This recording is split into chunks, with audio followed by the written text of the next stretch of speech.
On today's program, I interview Stefan Verstappen. Stefan is a Canadian writer with 6 books and dozens of articles.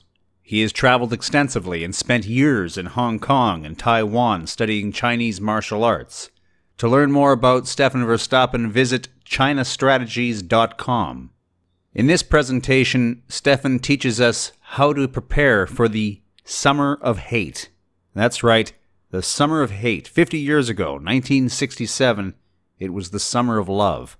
Flower power was in full bloom. Hippies, dope smoking. San Francisco.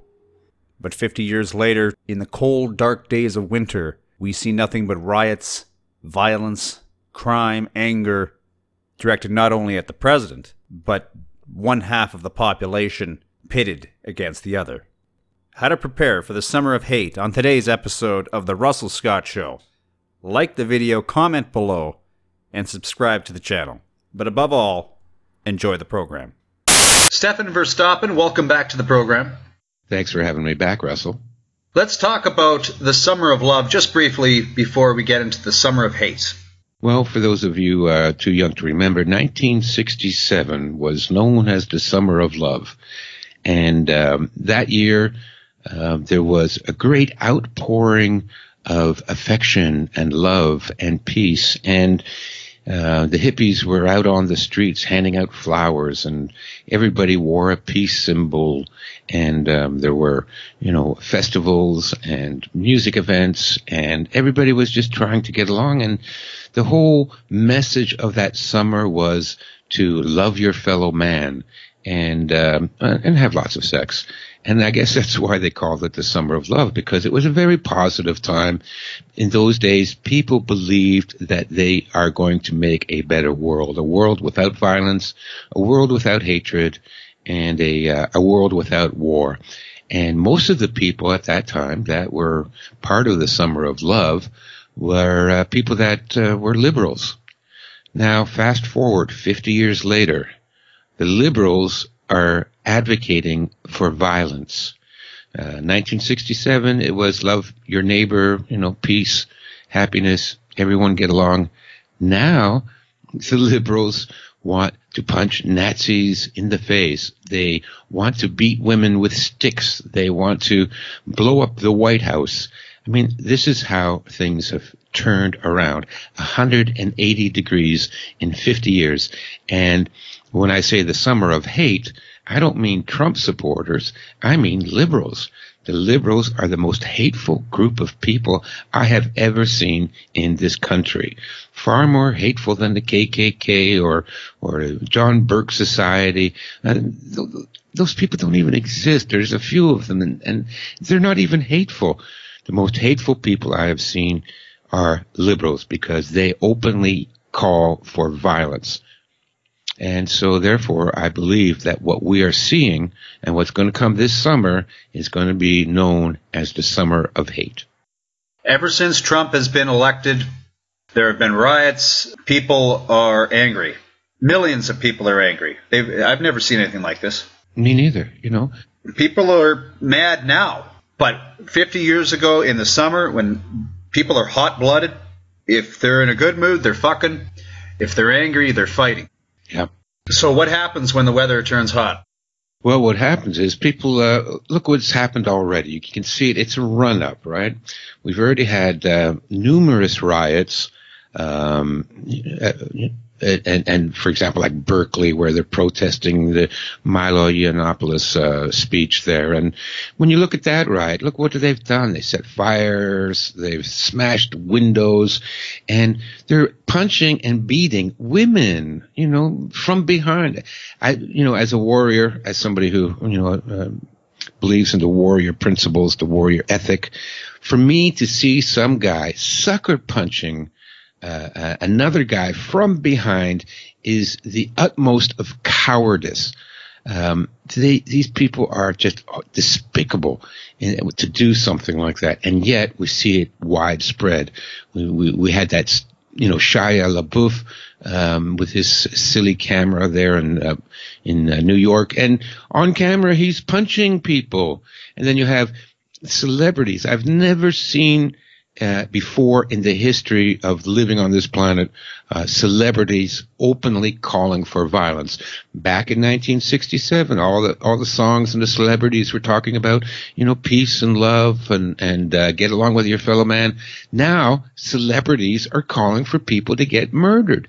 You got that faded pop whore Madonna calling for the White House to be blown up. And then that idiot at the Golden Globe Awards, David Harbour, who's ever heard of this idiot?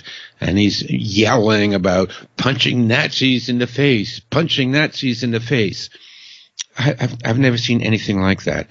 So for the last few months, ever since the Trump win, it's even been ratcheted up. We see rioting and violence, and it's all coming from the left.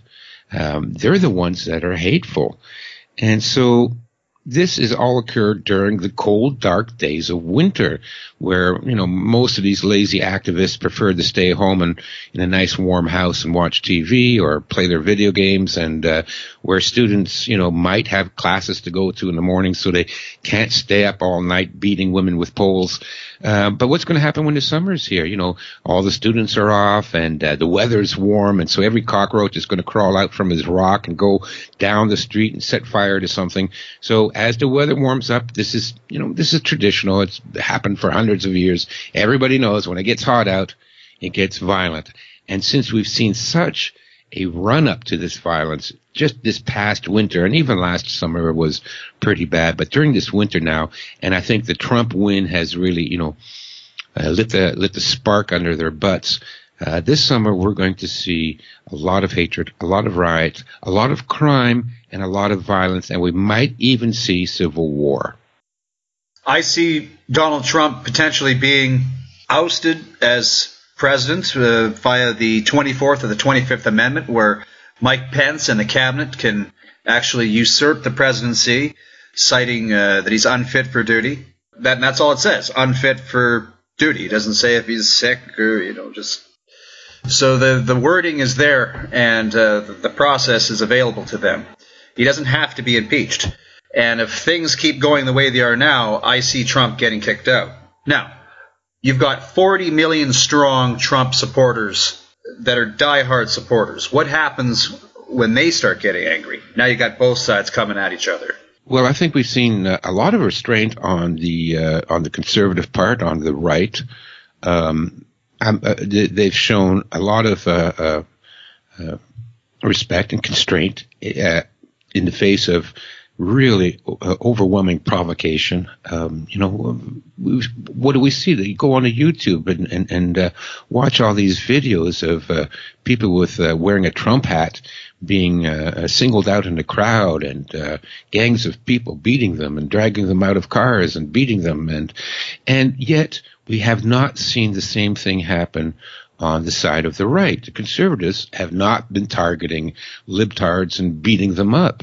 And they've shown amazing restraint, to be honest with you. I think Gavin McLeod, I don't know if you've seen the video where somebody sucker punched him and then he turned back on him.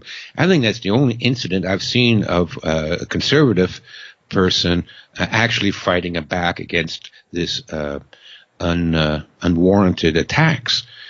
But everybody has a limit to their patience, and myself included. I mean, I'm a very gentle guy, but push me far enough and I am going to pop you on the nose. And I think if we see Trump go for whatever reason, I think the right is not going to be so peaceful anymore. I think they will start to fight back. How does George Soros play into all of this? Well, George Soros is our Dr. Evil. But he is just a front man, of course, working in cahoots with a cabal of billionaire child-murdering pedophiles, because we know that's what they are. They're evil, disgusting, sick people, and they abuse children, and they got their, Sith Lord George Soros out there, and he's funding the left. He's funding the Black Lives Matter. He's funding the protesters, and he's funding these so-called anarchists, these paid thugs wearing masks to cause destruction and burn things down and break things and start fights. He's funding this. Now, why would they be doing this? Why is this asshole, George Soros, starting all this mayhem? I think the reason for that is that they want to instill martial law. When we've got, cities burning down all over America and in Europe, as we see currently, Paris has been burning for 2 weeks. They've been under martial law for 2 years. Sweden is in flames, and we're going to see that all throughout Europe. Every major city in Europe is going to have massive riots and looting. And then same thing in the United States, massive riots and looting. And all of this is to bring in martial law. Now, once they've brought in martial law and once they've brought in the National Guard, they never go away. And that's the whole point of all this. You're an urban survival expert. We talked about your book, The Art of Urban Survival, in a previous interview. Can you impart any practical advice to the audience? Absolutely. We're still early in the year, and we have enough time, 3 months to get ready for this, right? And I know there's a lot of people listening that thinks, well, I'm out in the suburbs and I'm not going to be downtown. And, you might be safe, but if all the police and all the reserve police and the National Guard are all downtown trying to put out fires, how many cops are going to be left out in the suburbs to protect you and your house? And not that they do anyways, because we've seen from numerous studies that prove time and time again that police do not prevent crime. You're on your own when you're faced with criminals, and you better be prepared. But how long do you think it's going to take for a few enterprising thugs to figure out, geez, the suburbs are isolated and unprotected. Let's go rob them for a change. So you got to be prepared. And the first thing you have to do is get fit. And fitness is the major factor in determining your chances of survival during an emergency. So, get out, start walking. If for those of you who are already gym rats, of course, I don't have to tell you. But for those of us who tend to, sit and watch TV more than we tend to go for a bicycle ride, it's time to get in decent shape. Because it doesn't matter how many guns you have, how many, months of supply of food and medicine you have. If you can't hike with a 50-pound backpack, 10 miles to get out of the kill zone, then all your guns and preps and everything like that is for nothing. So you got to be halfway in shape. Number 2, make sure your home is safe. And by that, I mean you need to have adequate doors and windows. Security systems are nice, but they don't prevent crime and they don't protect you. And if there's a power blackout, they're completely useless. And even if the power is running, what do? They take a video of the suspects that murdered you and your family, and maybe later the police can analyze the video and find out who did it. Meanwhile, you're dead and your family's dead. So the only way to really protect yourself when you're at home is to have a solid doors and windows that can't be kicked in. I know myself from driving around the city, I haven't seen a house yet that I couldn't break into in about a minute and a half. If I couldn't get in by kicking the front door, then I could throw a rock through the front window and I'd be in your house. And if I had a gun, that means that you and your family are mine. So you got to make sure that your house is safe or your apartment is safe. Are you saying it's going to be so bad that we have to start getting in shape for the summer? Yeah. Absolutely. Look, it's a good idea to be in good shape anyways, at any time. But, especially, it might be a good idea to take up running because you might have to do a lot of running. No, you got to get in shape for the summer, because we don't know what's going to happen. What if you're on your way to the office and suddenly there's a riot that breaks out and your car is surrounded by 50 lunatic liberals and they're ready to set you on fire? Like we've already seen that happening. And there's people yelling, drag him out, beat him, beat his ass. What are you going to do? You better be in good shape that you can think and move and get out of there as fast as you can. So, get into good shape. I mean, take some martial arts. Martial arts probably won't do a lot of good in a riot, but it can't hurt. It'll keep you healthy. It'll keep you fit. So there's nothing wrong with that. But it doesn't have to be martial arts. It could be whatever you like to do: walk, run, jog, bicycle. But yeah, no, physical fitness is key to surviving any disaster. Do you see traveling as a problem? Just getting around, doing day-to-day things? Oh yeah, absolutely. Now, when you travel, take a travel kit everywhere you go. I mean, because we don't know when this can happen and where. I mean, you think you're safe where everybody thinks they're safe until suddenly something comes down, and then you're completely unprepared for it, and then you're in big trouble. So I would not assume I'm safe no matter where I go. Let's say you're a housewife and you're going to go to the local shopping center, and like my friend in Germany, she goes to the local store, and then there's 20 Muslim Somalian immigrants hanging around the front of the door to the grocery store, and maybe follow her back to the parking lot where she parked her car. You don't know where this can happen. It can happen anywhere. So I recommend carrying a travel kit. Now, what's in your travel kit? An extra phone. Right? Like you probably have your cell phone or your smartphone. I don't have one, but most people do. But that's one of the first things they steal from you when they're mugging you. They want your phone. So the travel kit is like a small pouch that you can. I keep mine in my backpack, and I carry my backpack everywhere I go. But you can just hook this onto your belt buckle or your belt, and it's just about 4 inches by 5 inches by 1.5 inches.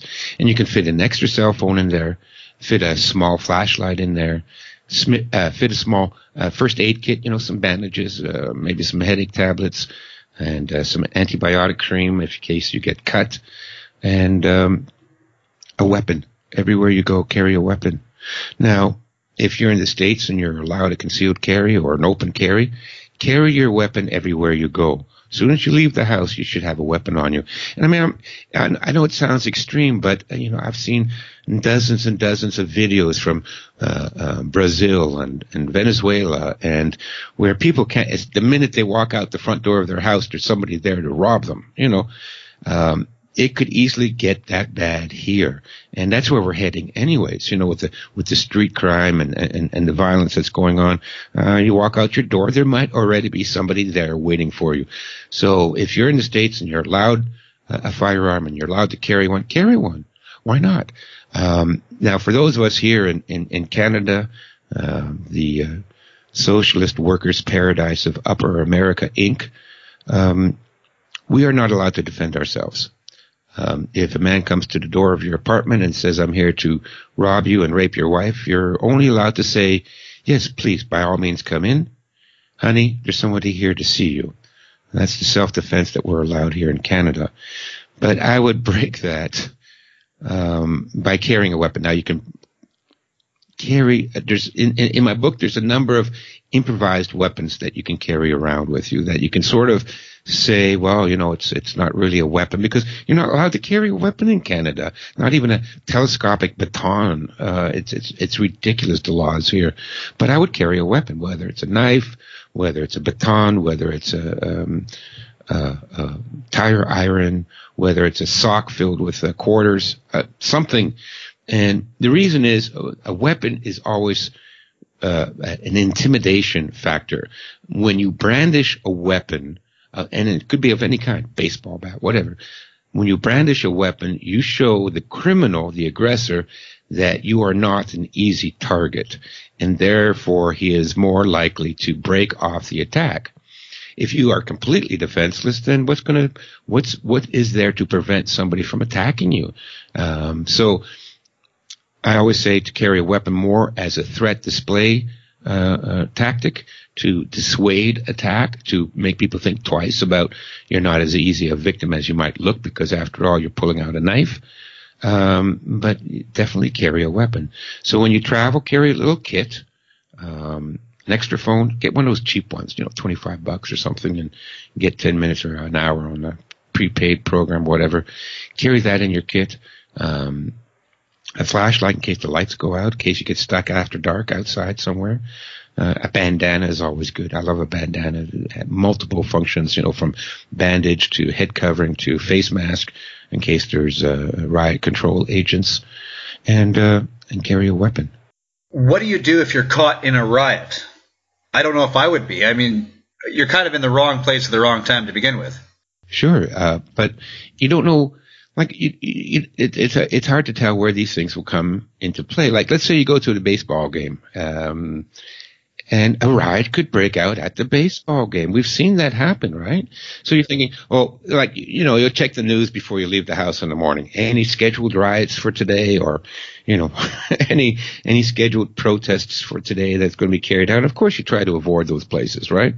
But it can happen anywhere. You could, let's say you're taking the subway home, but that subway happens to be close to a place where there's rioting, and the rioting spills over into the subway. Now you're in the middle of in the underground there, and there's 50 people running around smashing things. So sure, avoid it wherever possible. Avoid protests, because let's face it, protests don't do any good. I mean, I remember back in, 2006 or 5 or whatever, millions of people all over the world, Spain, France, England, everybody was demonstrating and protesting against the Iraq war. And did that help? Did that slow them down? Not at all. They went ahead with the war. So for me, protesting is a complete waste of time. Don't bother. So avoid protests. But you can't always predict where they'll spill out. So there might be a protest downtown, and then the cops come in, and they're pushing everybody away. Now they have to evacuate because they're launching tear gas, and they all run down one street, and that happens to be the street where your grocery store is. Now you're in the middle of a riot. So the best thing, if you're caught in a crowd, always try to play the gray man. The gray man is a tactic whereby you draw as little attention to yourself as possible. So if you're wearing your Trump Make America Great Again hat, and suddenly you find, 150 people, 150 Black Lives Matter protesters running down the street to escape the mustard gas, take the hat off. Don't make yourself an easy target. Try to blend in. It's difficult to go against the flow of the crowd. Once you're caught in that crowd and they're all going north, you're going north too. You can't turn around and go against the crowd and try and get out of there from which way you came. So when you're caught in a crowd, you have to maneuver laterally, left or right, and continue to go with the crowd. But as you do so, for every step forward, you're taking one step to the side until you can get off into a side street or a side alley or duck into a storefront, and then maybe if you have to go out the back door to get away from it. So that's the best way to get out of a riot. Keep your head down. Don't if you obviously look like you're a Trump supporter, then, take off the jacket, take off the T-shirt, whatever, and get out of there as quickly as you can and find high ground, especially if they're using riot control agents. That stuff tends to be heavier than air, and so will collect more in lower spaces. So if you have to get home and you're going into the subway, avoid the subway and avoid cul-de-sacs and avoid public areas. Like public transportation might be a bad place to try and head for, because so will all the rioters be trying to head there as well. Best way is to just wait it out, get out of the crowd, get off to the side, get into a restaurant, a coffee shop, a grocery store, wander around there for, half an hour, whatever it takes until the crowd is dissipated, and then come out. But just get out of there as quickly as you can. Something that terrifies everyone is the prospect of martial law. From martial arts to martial law, eh? How do we survive it? And what would it look like? Well, martial law is a weird thing. It's not necessarily as horrible as it sounds. For example, the most freedom I ever experienced was under martial law when I lived in Taiwan. At that time, Taiwan held the record, the Guinness Book World Record, for the longest continuous state of martial law, I think 30 years. And I had more freedom there than I do here in the Socialist Republic of Canada. So because the Chinese didn't enforce all the rules of martial law. For example, more than 3 people were not allowed to meet. Dancing was illegal, and yet there were discos with hundreds of people and dancing because the police all just turned a blind eye. They got a little bit of payback from the disco owners, and everybody was fine. Nobody was bothered by it. So we don't know what martial law is going to look like. Currently, France has been under martial law for 2 years. So it all depends on what they plan to enforce and what they plan to let slip by. But when martial law comes down, first of all, we already have these cameras everywhere, and with martial law, we're going to see, things like police checkpoints and maybe even National Guard or even regular army on the street corners.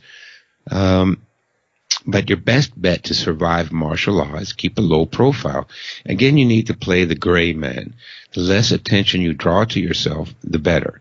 So wear what everybody around you is wearing. So don't wear a business suit to a homeless camp, and don't look like a homeless person when you're visiting the financial part of town. You dress accordingly. And I'm a big fan of disguises. I'm going to give you guys a tip that I use and is a great idea. And that is, I have 2 of those nylon windbreakers, right? One is bright red, and on it says Red Cross, Volunteer Search and Rescue. And the other one says Park Service. So I keep them, I keep one in my backpack and I keep one in my car.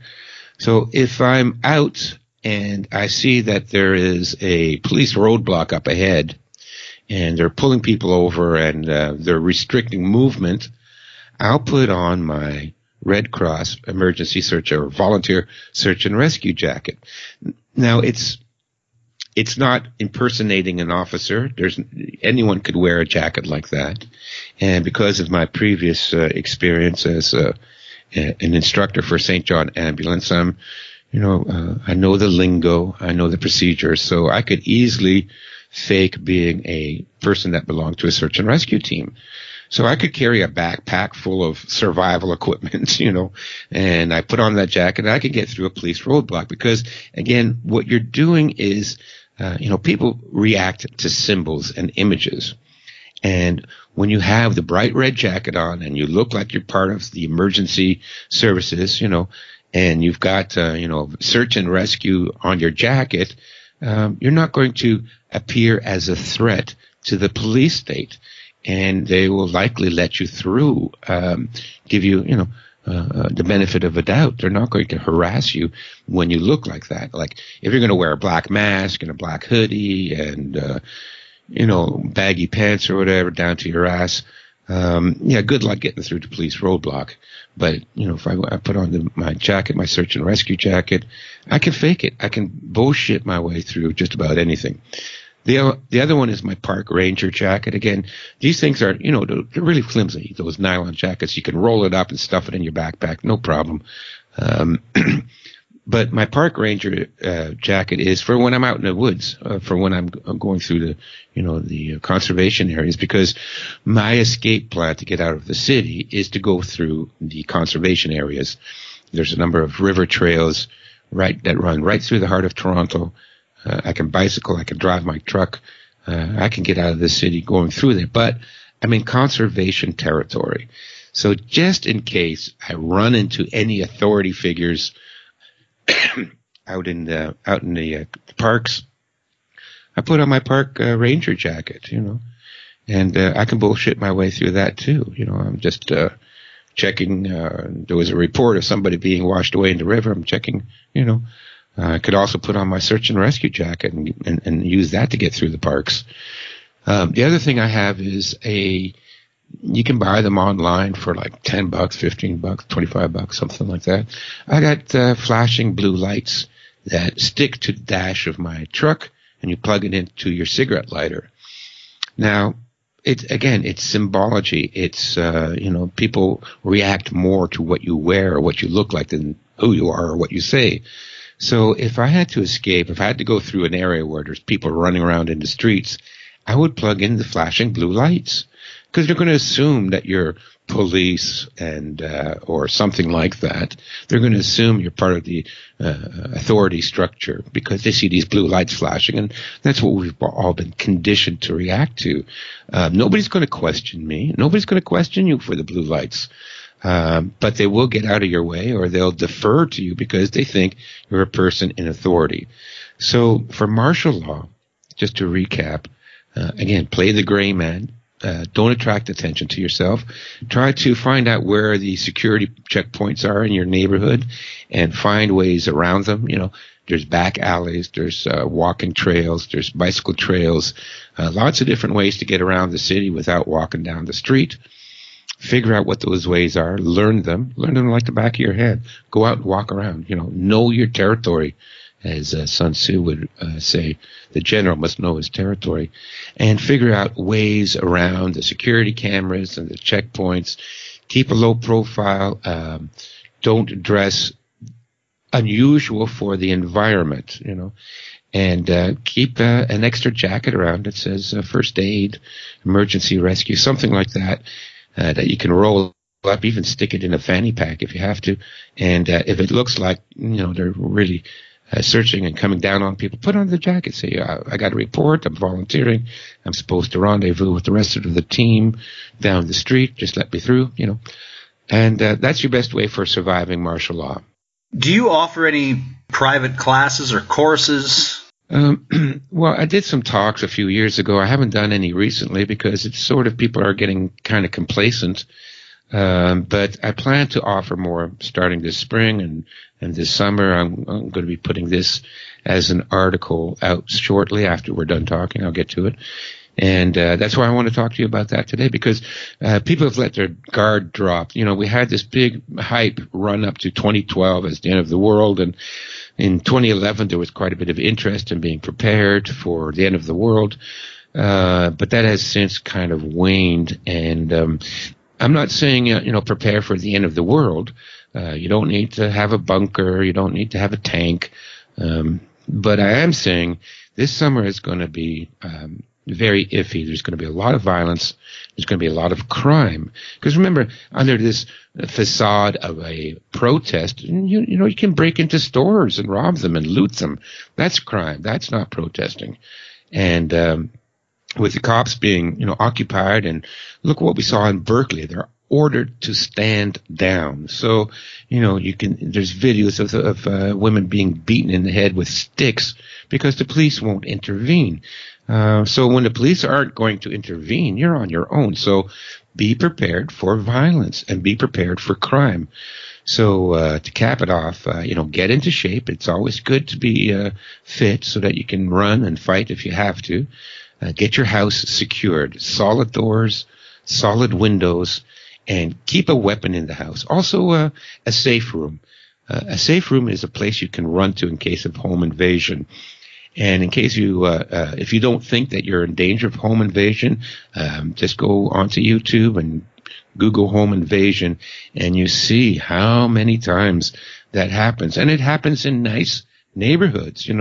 They see you at the grocery store, you drive a nice car, you look like you have money, they follow you home, and they wait till you get inside, and then they come through the front door, and unless you're prepared, you're going to be a victim.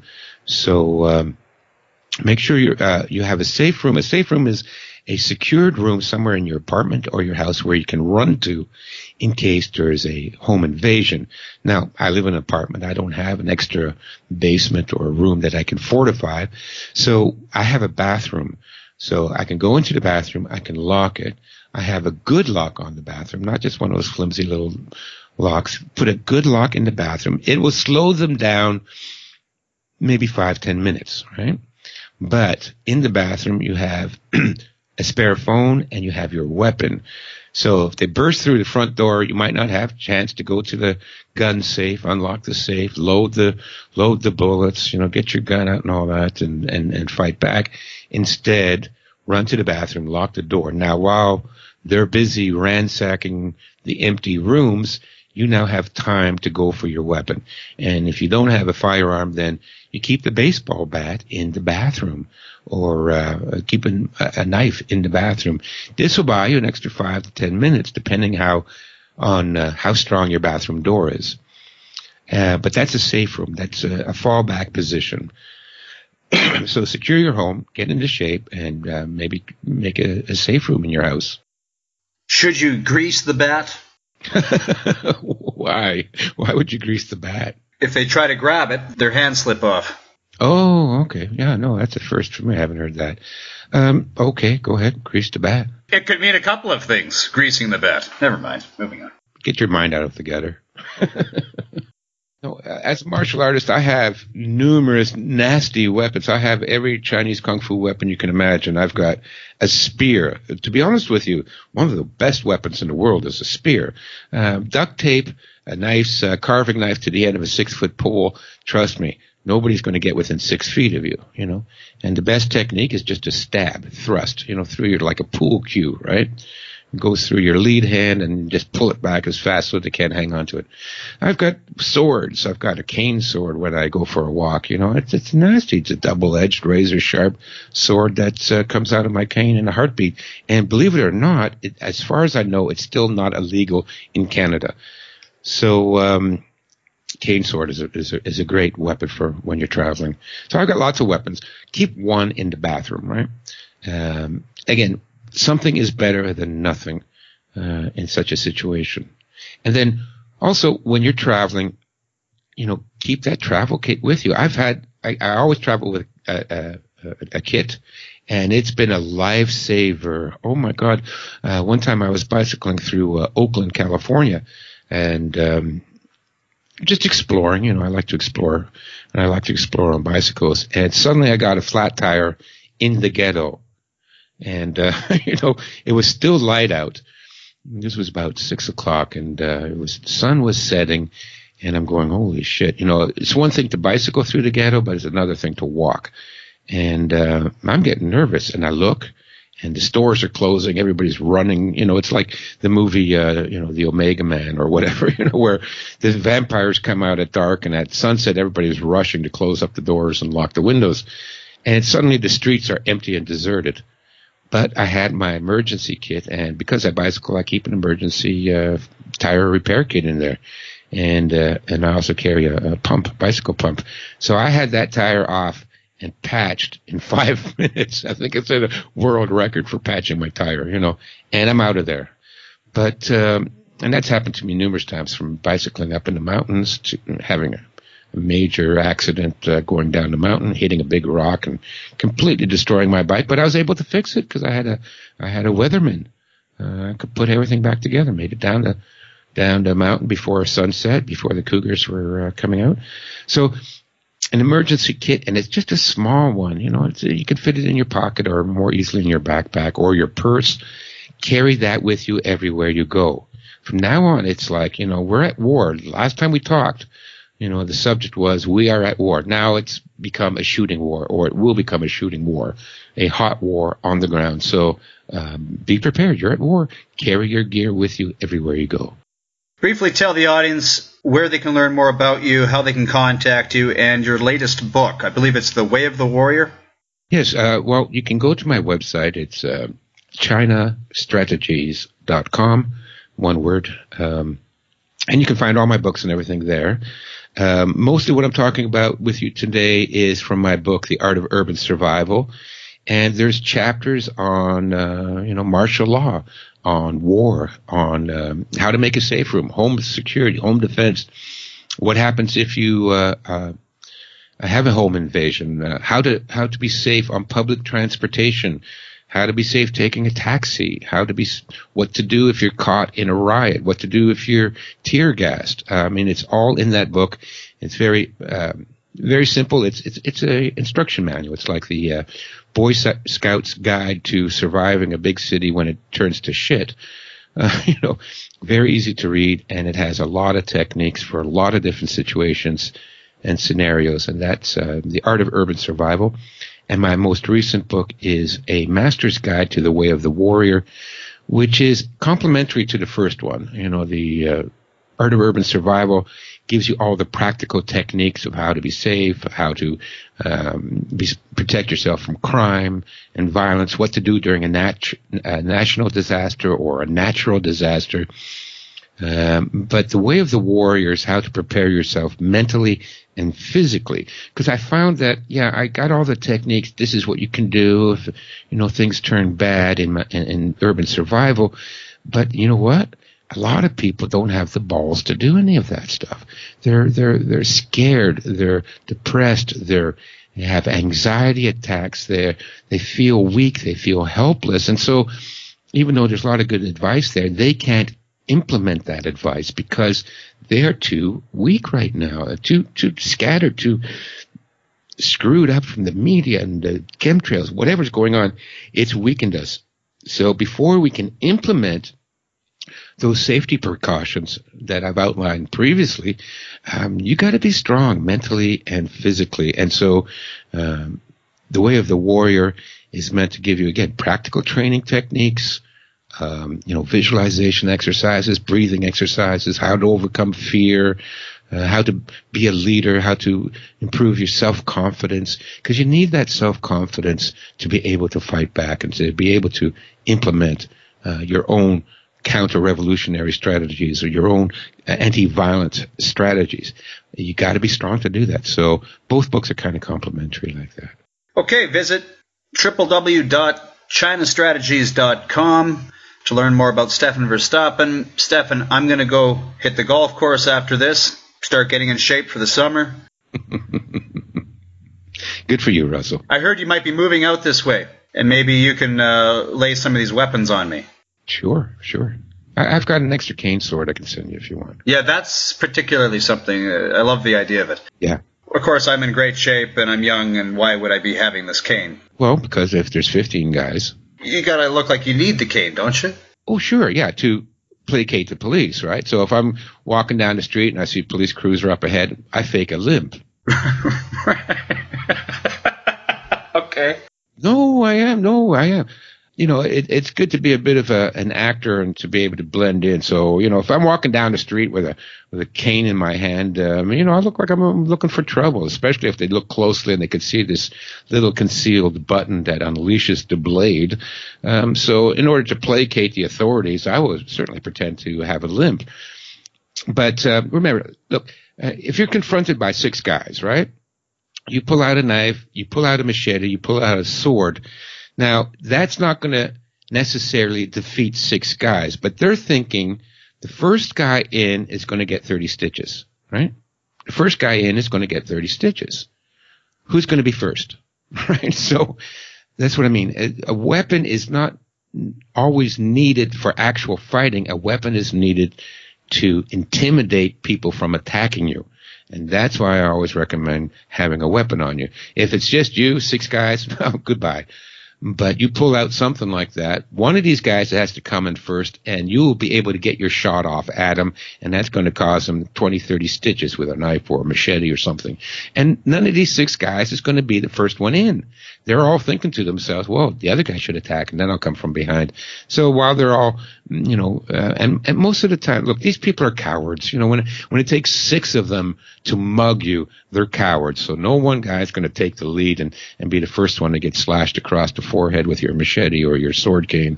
So, I pull that out, whip it around. I'll keep 10 people at bay with it. The same thing works with a pistol. You could have a single shot Derringer and keep 10 people at bay. Why? Because the first guy in is going to get shot. So who wants to be first? Not these cowards. So it's an intimidation, threat display behavior. My grandfather, who was a major in the Canadian Army, always used to say, if you pull a gun on somebody, shoot him. I think the point is you don't pull a gun on somebody unless you intend to shoot him. I'm sure he would think the same thing about a knife. No, I disagree. I absolutely disagree. I've heard that a long time, many times before. If you pull a gun, be prepared to shoot him.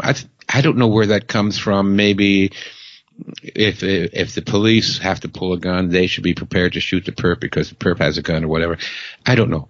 I think that's wrong. I mean, look, let's say there's a lineup for bread, and like we see now in Venezuela, and I pull out my pistol and I shoot it up in the air, do I have to shoot somebody? No, you pull out a pistol, you shoot it in the air, everybody's going to scatter.